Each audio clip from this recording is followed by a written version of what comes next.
Good morning student, welcome to Rankers IIT PMT Academy YouTube channel. Student, today's my topic is complex geometrical.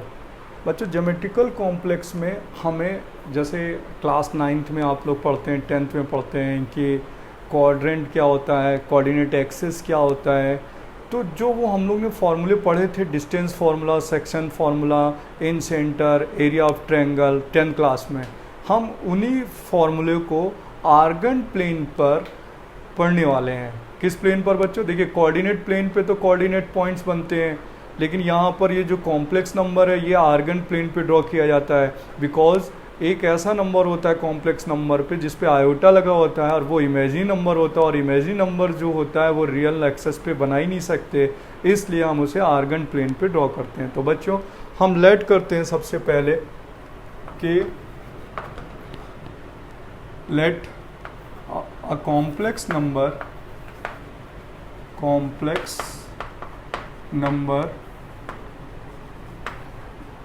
z equal to x plus iota y lies on the argand plane। ठीक है, तो बच्चों सबसे पहले हम लोगों ने class 10th में डिस्टेंस फार्मूला पढ़ा था, तो हम लोग सबसे पहले डिस्टेंस फार्मूला पढ़ने वाले हैं। पहला फार्मूला है डिस्टेंस फार्मूला। तो डिस्टेंस फार्मूला हम लोगों ने जो पढ़ा था बच्चों, वो कोऑर्डिनेट में भी पढ़ा था, कॉम्प्लेक्स में अब बता देते हैं। तो डिस्टेंस फार्मूला हम लोगों ने क्या पढ़ा था बच्चों? एक्स और वाई एक्सेस पे यहाँ पर आप लोगों ने पढ़ा था ना डिस्टेंस फार्मूला, 2 पॉइंट्स का डिस्टेंस। ठीक है, देखिए ये पॉइंट है x1 y1 और ये वाला पॉइंट b है x2 y2। तो आप लोगों ने डिस्टेंस फार्मूला यहाँ पर 2 पॉइंट का डिस्टेंस पढ़ा था, A B equal to under root x1 minus x2 का whole square plus y1 minus y2 का होल स्क्वायर। और बच्चों हम इसी को इसमें भी लिख सकते हैं, x2 माइनस x1 का whole square plus y2 minus y1 का होल स्क्वायर। तो बच्चों ये हमने 10th में पढ़ा था। अब हम कॉम्प्लेक्स प्लेन पे पढ़ेंगे। किस में पढ़ेंगे? कॉम्प्लेक्स प्लेन पे। तो कॉम्प्लेक्स प्लेन पे हमें यहाँ पर ये x है, ये y है, और यहाँ पर हम लोगों ने z1 ड्रॉ किया, ये z1 कॉम्प्लेक्स प्लेन पर, और ये z2 है। z1 की वैल्यू है x1 प्लस आयोटा y1 और z2 की वैल्यू है x2 प्लस आयोटा y2। तो बच्चों ये जो डिस्टेंस होगी ना, z1 और z2 की डिस्टेंस होगी, हम इसको बोलेंगे मॉड z1 माइनस z2 और बोलेंगे मॉड z2 माइनस z1। ठीक है बच्चों, तो ये डिस्टेंस फॉर्मूला हो गया।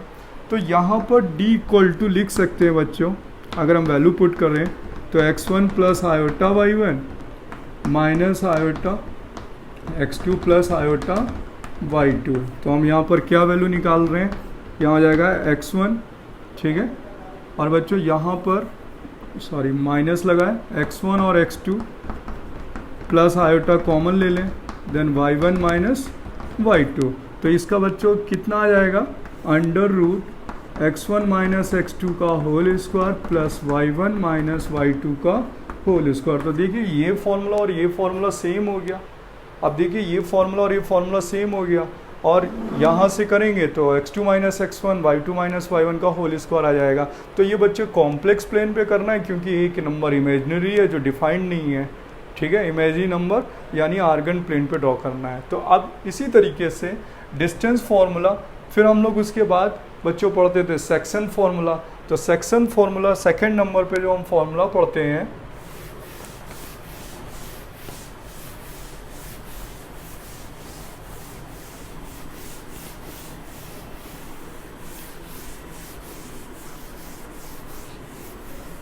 देखिए हम लोगों ने सेक्शन फार्मूला पढ़ा था कोऑर्डिनेट ज्योमेट्री पे। सेक्शन फार्मूला बच्चों हम लोगों ने क्या पढ़ा था? सेक्शन फार्मूला, यहाँ पर कोई पॉइंट था ए बी और यहाँ पर P था x बार और y बार, और m1 रेशियो m2 पे इंटरनली बाइसेक्टर था, मतलब इंटरनली रेशियो। तो बच्चों यहाँ इंटरनली रेशियो पे जब था तो पहला फॉर्मूला था A1, ये x1y1 था पॉइंट्स, ये वाला पॉइंट x2y2 था। तो आप लोग लिखते थे इंटरनल, फॉर इंटरनल के लिए लिखते थे x bar equal to m1 x2 plus m2 x1 upon m1 plus m2, और b लिखते थे y bar equal to m1 y2 plus m2 y1 upon m1 plus m2। तो ये बच्चे हम लोग पढ़ते थे इंटरनल के लिए, इंटरनल रेशियो, ठीक है, इंटरनल रेशियो पढ़ते थे। और जब एक्सटर्नल पढ़ते थे तो यहाँ प्लस की जगह क्या अप्लाई कर देते थे, माइनस अप्लाई कर देते थे। तो यहाँ पर कॉम्प्लेक्स प्लेन पे होगा सेक्शन फॉर्मूला, ठीक है, section formula for complex number. तो सेक्शन फॉर्मूला होगा फॉर कॉम्प्लेक्स नंबर्स। तो बच्चों यहाँ पर देखिए इस टाइप से बनेगा, ये Z1 होगा, ये Z2 होगा, और ये जो P है वो Z नाम दे दिया जाएगा। क्या नाम दे दिया जाएगा? Z। तो इसको हम लिखेंगे सेम हियर, इस टाइप से लिखना होता है।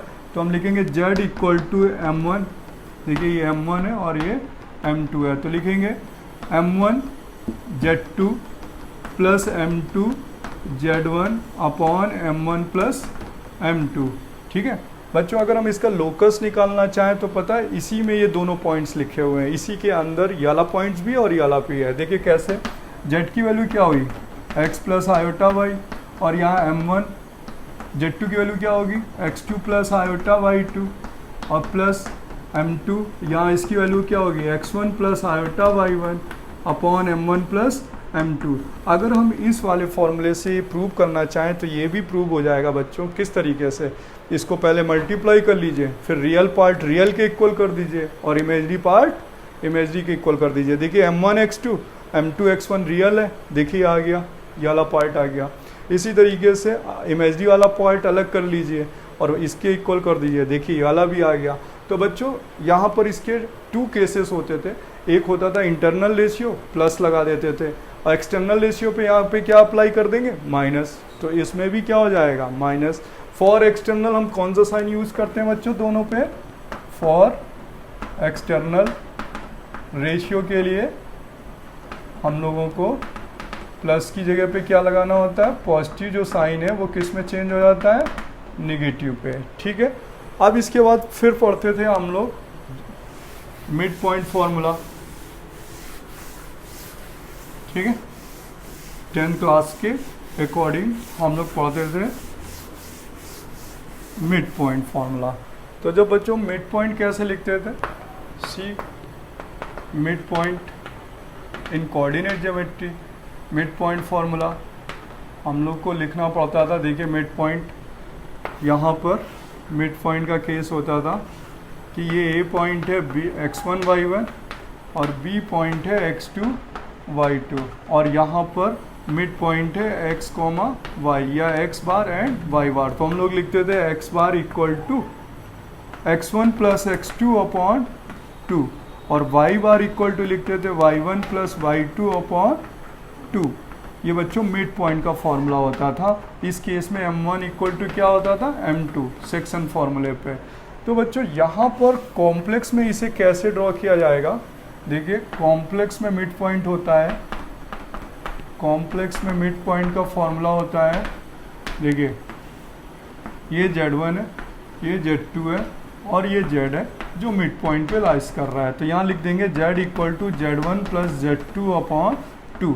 अब बच्चों इसी फॉर्मूले पे x वाला भी केस है और ये वाला भी केस है। लोकस निकाल लीजिए, x plus iota y put कर देते हैं, यहाँ आ जाएगा x1 प्लस आयोटा y1 और यहाँ आ जाएगा x2 plus iota y2 upon 2। अब देखिए x की वैल्यू क्या आ जाएगी, यहाँ से x1 प्लस x2 अपॉन 2 आ जाएगी, y की वैल्यू क्या आ जाएगी y1 प्लस y2 अपॉन 2 आ जाएगी। तो सेम फॉर्मूला यही है जो कॉम्प्लेक्स पॉइंट पे भी चला जाता है, ठीक है।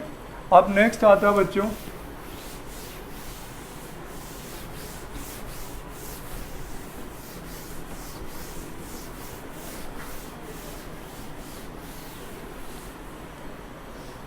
डी केस है बच्चों, लेट करते हैं कि Z1, Z2, Z3, Z4, इसको हम ए एज्यूम कर लेते हैं, इसे बी, इसे सी और इसे डी आर नॉन कोलिनियर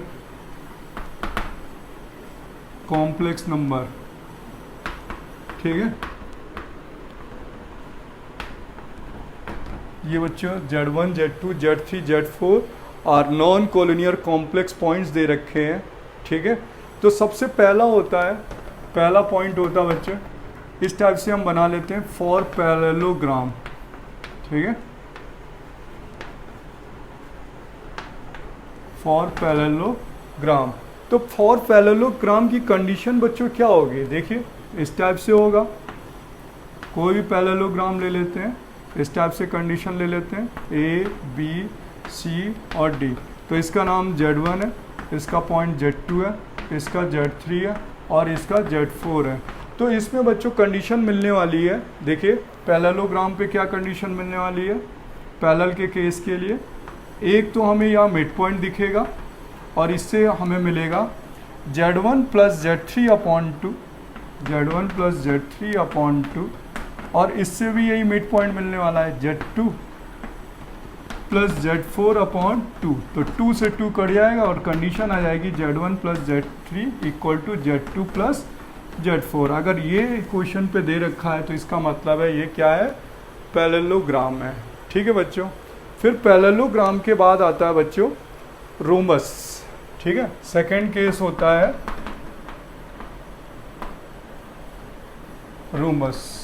ठीक है, तो बच्चों जब हमारे पास जब रोमस होता है, क्लास 10th में आप लोगों ने पढ़ा था, तो सेम कंडीशन तो ये भी बनेगी रोमस के लिए, काइट जैसा बनता है, आप लोगों ने देखा रोमस क्या होता है, काइट होती है। तो काइट के लिए अगर हम बनाएं तो देखिए इस टाइप से बना सकते हैं।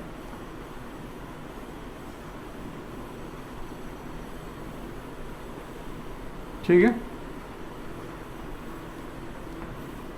ये हम एज्यूम करते हैं Z1, Z2, Z3, Z4। तो आपको पता फॉर रोमस ये वैल्यू इसके इक्वल होती है।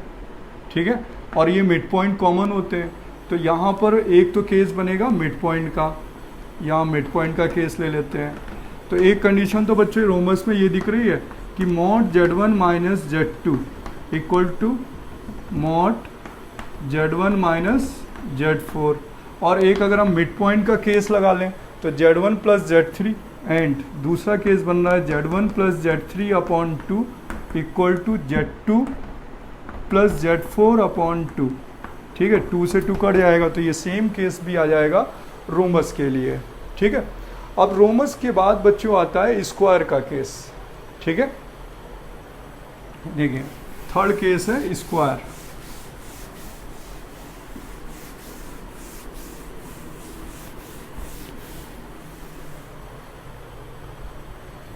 थर्ड केस है स्क्वायर के लिए। तो स्क्वायर के केस में हम लोग बच्चों यहाँ देखते हैं इस टाइप से बनता है Z1, Z2, Z3, Z4। तो आपको एक केस तो ये देखना होगा, ठीक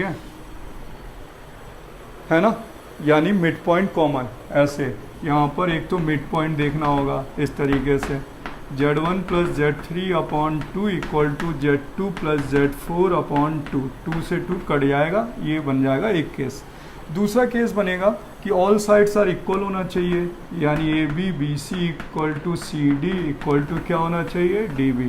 तो यानी mod Z1 minus Z2 equal to mod Z2 minus Z3 equal to mod Z3 minus Z4 equal to mod Z1 minus Z4 square के केस के लिए। और बच्चों अगर हम आर्गूमेंट की बात करें तो यहाँ का आर्गूमेंट कितना होना चाहिए, 90। ठीक है, ये हम स्क्वायर के लिए केस बता सकते हैं। और रेक्टेंगल के लिए भी अगर केस करते हैं, चौथा पॉइंट है रेक्टेंगल के लिए। तो रेक्टेंगल केस में आप जानते हैं opposite sides are equal, A B C और डी। तो एक केस तो मिड पॉइंट का होगा Z1, Z2, Z3 and Z4। तो एक केस तो बच्चों यही बन जाएगा सेम, ये वाला केस भी सेम होगा इस पे। ठीक है, मिड पॉइंट केस है क्योंकि डायगोनल इंटरसेक्ट बाइसेक्ट करते हैं। और एक केस बनेगा कि अपोजिट साइड्स आर इक्वल होंगी। मॉड Z1 जो है ये लेंथ इक्वल होगी मॉड Z3 माइनस Z4 के, और ये वाली इक्वल होगी Z2 minus Z3 equal to mod Z1 minus Z4 के। तो ये रेक्टेंगल का केस हो गया बच्चों। अब आता है कॉलोनियर पॉइंट्स, ठीक है। डी के बाद ई केस है कॉलोनियर केस, ठीक है बच्चों। कॉलोनियर केस ई लेट करते हैं कि Z1, Z2, Z3 आर कॉलोनियर, ठीक है, कॉम्प्लेक्स नंबर। तो बच्चों इस केस में हमें कई मतलब फॉर्मूले प्रूव करने होते हैं। पहला केस होता है, देखिए फर्स्ट वाला फॉर्मूला होता है इसमें कि फॉर कॉलोनियर हम लिख सकते हैं कि Z1, Z2, Z3, यहाँ पे Z1 बार, Z2 बार, Z3 बार और यहाँ 1 1 1, और ये डिटर्मिनेंट है बच्चों, 0 होना चाहिए, ठीक है। Z1, Z2, Z3, Z1 बार, Z2 बार, Z3 बार, 1 1 1, और यहाँ पर क्या आना चाहिए, इसका आंसर 0 आना चाहिए फॉर कॉलोनियर।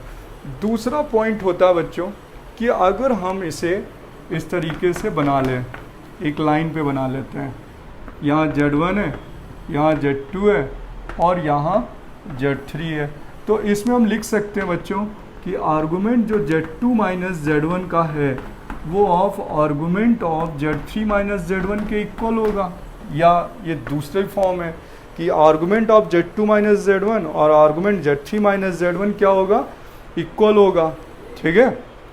अब बच्चों यहाँ पर एक थर्ड केस होता है, ठीक है। इसी पर यहाँ पे Z1 है, ये Z2 है और ये Z3 है। तो देखिए अगर हम लिखें इसमें कि आर्गुमेंट Z2 माइनस Z1, ठीक है, यहाँ देखिए एंगल से बात करें तो 0 है ना, एंगल क्या होगा, सेम होगा। देखिए किस टाइप से लिख सकते हैं, इसी को कैंसिल कर देते हैं, ठीक है। ये लॉग जो होता है वो इस टाइप से काम कर सकता है। देखिए आर्गुमेंट Z2 माइनस Z1 और माइनस आ गया argument Z3 minus Z1 equal to 0 हो गया। तो हम इस पे लिख सकते हैं बच्चों आर्गुमेंट, ठीक है, इसको उधर ले जाएं या इधर ले जाएं, बात एक ही है। तो हम इसको लिख सकते हैं, एक काम करते हैं, इसको उधर लिख लेते हैं, argument Z3 minus Z1 minus argument Z2 minus Z1 equal to 0। तो हम इसे लिख सकते हैं लॉग की प्रॉपर्टी की तरीके से Z3 minus Z1 upon Z2 minus Z1 equal to 0। और जब ये आर्गुमेंट हटाएंगे बच्चों तो मैंने बताया था आप यहाँ पर क्या लिखने वाले हैं, इनका mod Z3 minus Z1 upon mod Z2 minus Z1, और यहाँ पर आने वाला है cos 0 प्लस आयोटा साइन 0। तो बच्चों cos 0 1 होता है, आयोटा साइन 0 होता है, और ये कोई लैम्डा है यानी स्केलर है। तो यहाँ से क्या कंडीशन मिल जाएगी, Z3 minus Z1 upon Z2 minus Z1, ठीक है, ये वैल्यू 1 और ये 0। तो इसको लैम्डा टाइम्स बोल देते हैं, लैम्डा इंटू 1 ले लेते हैं। तो इसे लिख सकते हैं प्योरली रियल, क्या लिख सकते हैं, प्योरली रियल, क्या लिख सकते हैं, प्योरली रियल लिख सकते हैं, ठीक है बच्चों, ठीक है। अब देखिए अगला पॉइंट आता है, ट्रायंगल का केस आता है, ठीक है। ई के बाद एफ केस है, ठीक है। एफ केस में आता बच्चों, लेट करते हैं कि Z1, Z2, Z3 are vertices of triangle ABC, ठीक है। मतलब हमने यहाँ पर Z1, A Z1, B Z2, C Z3 points ले लिए और ये वर्टिसेस ऑफ इक्वेलेटर ट्रायंगल पे ले लिए। तो सबसे पहले आप देखिए कोई एक ट्रायंगल लेते हैं जहाँ पर A Z1 है, B Z2 है, और CZ3 है। तो सबसे पहला आता है फॉर्मूला बच्चों की सेंट्रॉइड क्या होता है, क्या होता है सेंट्रॉइड। तो इसका पहला फॉर्मूला होता है सेंट्रॉइड का। तो सेंट्रॉइड का फॉर्मूला होता है बच्चों, इसका जो सेंट्रॉइड है वो लेट कर लेते हैं, Z है तो इसको लिखेंगे Z1 + Z2 + Z3 अपॉन 3। फिर दूसरा फॉर्मूला आता है बच्चों इन सेंटर का आता है। तो इन सेंटर का जो फॉर्मूला होता है उस पे हम लोग क्या लिखते हैं, इन सेंटर बताइए, AX1 + BX2 + CX3 upon A + B + C लिखते हैं, है ना, इन सेंटर का। तो जब हम कोऑर्डिनेट ज्योमेट्री पे लिखते थे ये वाला x1 + x2 + x3 upon 3, y1 + y2 + y3 upon 3 ये लिखते थे। तो ये दोनों उसी में मिक्स करके लिख दिया जाता है। तो उसी तरीके से इन सेंटर का फॉर्मूला होगा AZ1 + BZ2 + CZ3 upon A + B + C। Where बच्चों यहाँ पर A क्या है, तो A जो है ट्रायंगल पर वैल्यू है, A जो है वो यहाँ पर होती है, B यहाँ पर होती है और C यहाँ पर होती है, एंगल A के जस्ट अपोजिट A। तो mod Z2 - Z3, mod Z2 - Z3, B की वैल्यू होगी Z1 - Z3 एंड C की वैल्यू होगी mod Z1 - Z2। तो बच्चों ये हो गया सेंट्रॉइड इन सेंटर, जिसे कोऑर्डिनेट में पढ़ते हैं AX1 + BX2 + CX3 upon A + B + C, और y बार पढ़ते हैं AY1 + BY2 + CY3 upon A + B + C। अब बेटा इसके बाद आता है थर्ड केस के बाद आता है, नेक्स्ट पॉइंट आता है बच्चों सरकम सेंटर, ठीक है। थर्ड केस आता है इसमें सरकम सेंटर। तो सरकम सेंटर का जो फॉर्मूला है वो Z = होता है बच्चों Z1 sin 2A + Z2 sin 2B और प्लस Z3 sin 2C, ठीक है, upon sin 2A + sin 2B + sin 2C, sin 2A + sin 2B + sin 2C, ठीक है। और बच्चों चौथा फॉर्मूला होता है ऑर्थो सेंटर, है ना, ऑर्थो सेंटर। इसका क्वेश्चन पेपर में एग्ज़ाम में ज़्यादा पूछा जाता है ऑर्थो सेंटर। तो बच्चों हम कोऑर्डिनेट ज्योमेट्री के कॉम्प्लेक्स में ऑर्थो सेंटर के क्वेश्चंस करेंगे। तो बच्चों देखिए ऑर्थो सेंटर का केस होता है हमारे पास, यहाँ फॉर्मूला होता है Z = होता है Z1 tan A + Z2 tan B + Z3 tan C, ठीक है, upon tan A + tan B + tan C। बच्चों इसके बाद आपने पढ़ा था 10th क्लास में ही आप लोगों ने फॉर्मूले पढ़ा था कि एरिया ऑफ ट्रायंगल क्या होता है, 1/2 mod x1 y2 - y3 पढ़ा था ना। तो एरिया ऑफ ट्रायंगल भी हम लोग यहाँ पढ़ते हैं, ठीक है। तो नेक्स्ट है फॉर्मूला बच्चों एरिया ऑफ ट्रायंगल।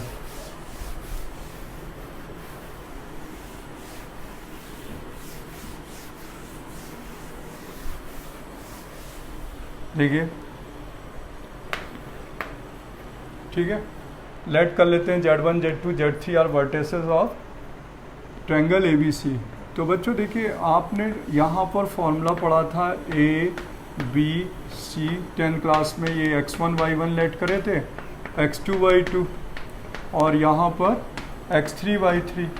तो हमने इसका नाम दिया Z1, ये Z2 और ये Z3। तो 10th क्लास में फॉर्मूला पढ़ा था एरिया ऑफ ट्रायंगल बच्चों 1/2 ये मॉड, और फिर आपने इसके बाद ब्रैकेट में लिखा था x1 y2 - y3 + x2 y3 - y1 + x3 y1 - y2, ठीक है, और ब्रैकेट बंद मॉड, क्योंकि एरिया ऑफ ट्रायंगल कभी निगेटिव नहीं होता है। तो हम लोग यहाँ पर क्या पढ़ने वाले हैं, कॉम्प्लेक्स नंबर पे डेल्टा = 1/2, डेल्टा = 1/2। और बच्चों मैं यहाँ पर पढ़ने वाला हूँ ये जो सिंबल है वो है, ये जो सिंबल है ये मॉड का सिंबल है बच्चों। किसका सिंबल है, ये मॉड का सिंबल है, ठीक है। ये मॉड लगाया गया और यहाँ ये डिटर्मिनेंट लगाई गई और इसका फॉर्मूला होता है Z1 Z2 Z3 Z1 bar Z2 bar Z3 bar, here 1 1 and 1, ये डिटर्मिनेंट हो गया और ये मॉड हो गया। तो ये बच्चों सिंबल किसका है, ये मॉड का सिंबल है, यानी एरिया का भी नेगेटिव नहीं होता, और ये उसके कॉन्जुगेट नंबर हैं Z1 Z2 Z3 के, ये कॉन्जुगेट नंबर हैं, ठीक है। अब इसमें एक शॉर्ट ट्रिक होती है बच्चों, एक क्वेश्चन आता है इस तरीके से कि Z iota Z Z plus iota Z, अगर ये वर्टिसेस ऑफ ट्रायंगल दे रखे हैं, क्या दे रखे हैं, वर्टिसेस ऑफ ट्रायंगल दे रखे हैं, तो इसका जो एरिया होता है वो होता है बच्चों 1/2 मॉड Z², ये शॉर्ट ट्रिक है। और अगर जब ये बच्चों इस टाइप से होता है -Z, ठीक है, मतलब Z माइनस आयोटा Z, ठीक है, और फिर होता है Z माइनस आयोटा Z, तो अब इस केस में डेल्टा जो एरिया का फॉर्मूला होता है इस केस में वो होता है 3/2 मॉड Z², ठीक है। ये दो फॉर्मूले होते हैं बच्चों शॉर्ट ट्रिक पे। तो अब इतना पॉइंट है जो हम लोगों ने 10th क्लास में पढ़ा था। अब इसके आगे का जो पोर्शन होगा वो बच्चों आएगा स्ट्रेट लाइन यानी लोकस, स्लोप निकालनी होगी, स्ट्रेट लाइन आएगा, पैराबोला आएगा, सर्कल आएगा, एलिप्स आएगा और हाइपरबोला आएगा। तो हम अगले टॉपिक में पढ़ने वाले हैं लोकस ऑफ Z। तो बच्चों इसके बाद एक लास्ट वीडियो लेक्चर रह जाएगा केवल कॉम्प्लेक्स नंबर का, बाकी ऑल थ्योरी कंप्लीट हो जाती है। तो बच्चों इनके ऊपर कॉन्सेप्ट हैं, क्वेश्चन है, एक्चुअली स्कूल के जो बच्चे होते हैं उन्हें ये सब लेफ्ट रह जाता है और वो प्रिपरेशन नहीं कर पाते हैं, इसलिए मैंने सोचा कि आप लोगों को ये पूरा पार्ट बता दूं सीक्वेंस पे। ठीक है बच्चों।